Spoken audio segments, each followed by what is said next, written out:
დღეს მინდა ვისაუბრო დავიწყებადობის მურდზე.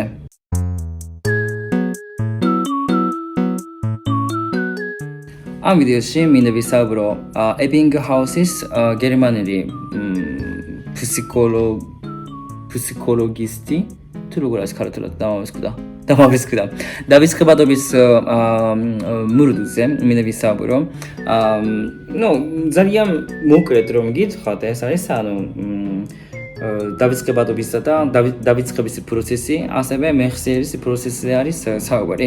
და ამ ვიდეოზე მინდა ვისაუბრო ჯერ ამ დავიწყებადობის მურდზე და მერე მინდა გაგიზარდო ჩემი აზრები ამ ტერმინოლოგიასთან დაკავშირებით და საბოლოოდ მინდა გაგიზიაროთ ჩემი მიდგომა დასამასობრივად.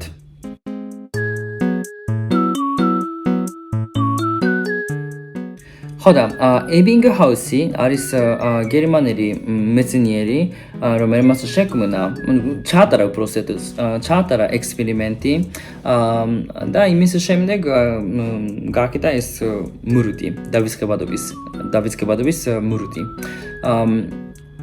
ძალიან ადვილად რომ გითხრათ, ექსპერიმენტზე კითხეს მონაწილეებმა დაიმასობლეს რაღაც კონკრეტული მინიშნებების არ ამქონე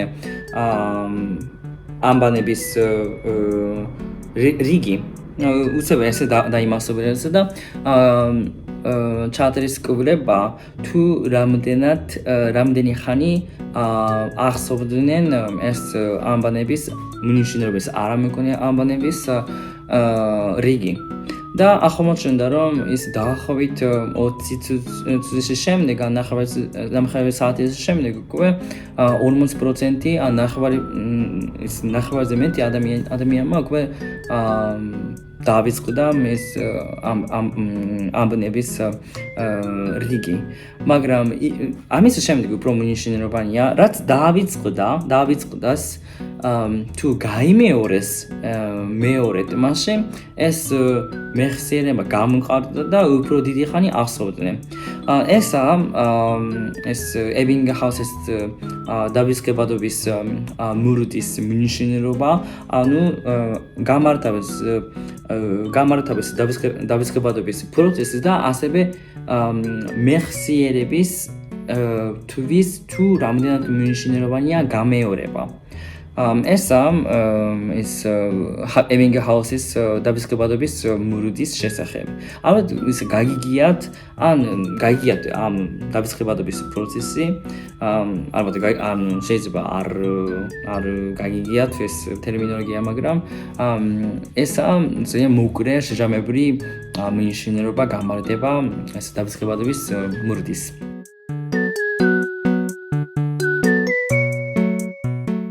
და ჩემი მოსაზრება ამაზე ის არის, რომ ჯერ ერთი დავიწყებადობისა და ასევე დამახსოვრების მიდგომა განსხვავებია და თითო ადამიანს აქვს თითოეული მიდგომა და სტილი, ხო? და ზოგს რაღაც გამონაკლისის სახით აქვს ესეთი უნარები, ნიჭი, ასე ვთქვათ, ფოტო მეხსიერება, რო ხედავენ ერთხელ ვიზუალურად დაიმასობრივენ ყველაფერს ძალიან დეტალურად და არ დავიწყებათ და რაღაცა ესეთი უნარის ნიჭის მქონე ხალხიც არსებობს. ასევე ქართულად არ ვიცი, მაგრამ დაკავშირებული შეგრძნება თუ იაპონურად ეს შინასტაჟია. თუ სუნთქავთ რამეს, ეს სუნი რატომღაც დაუკავშირდება მაგალითად ის ხმას, ბგერას.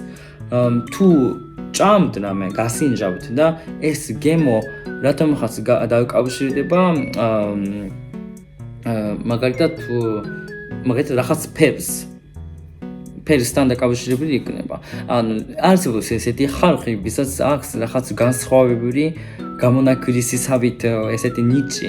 ამ შემთხვევაში რაღაც სხვა ადამიანის ხალხისგან განსხვავებით უფრო რაღაც სხვანაირად და დიდი ხნით და ძლიერი მეხსიერებით დაიმასობლებენ. მაგრამ ეს გამონაკლისი ზოგადად მე მაგალითად ძალიან როგორც ჩვეულებრივი ადამიანი მავიწყდება ხოლმე.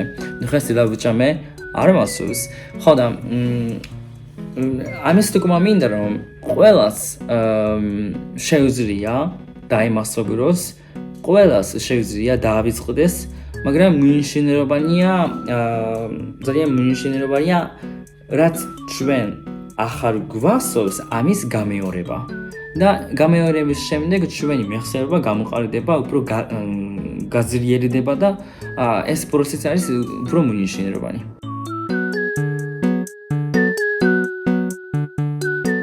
ახლა მინდა გაგიზიაროთ ჩემი თავისი მიდგომა დასამახსოვრებლად და თუ თქვენც გაქვთ მაშინ გამიზიაროთ გითხოვთ, იმიტომ რომ მეც მაინტერესებს.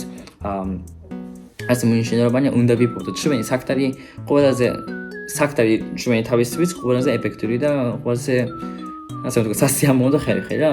და ჩემი აქამდე რაც ვცადე ერთ-ერთი რაღაც ყოველდღიურად რუტინად რომ ვიყენება ეს არის ბროკნოტი.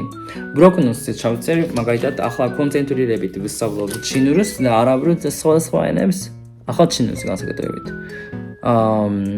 და ესეთი ჩავწერ ესეთი სიტყვას, რომელიც მე მინდა დავიმასობრო, ან მე ადრე დავიმასობე და დამავიწყდა.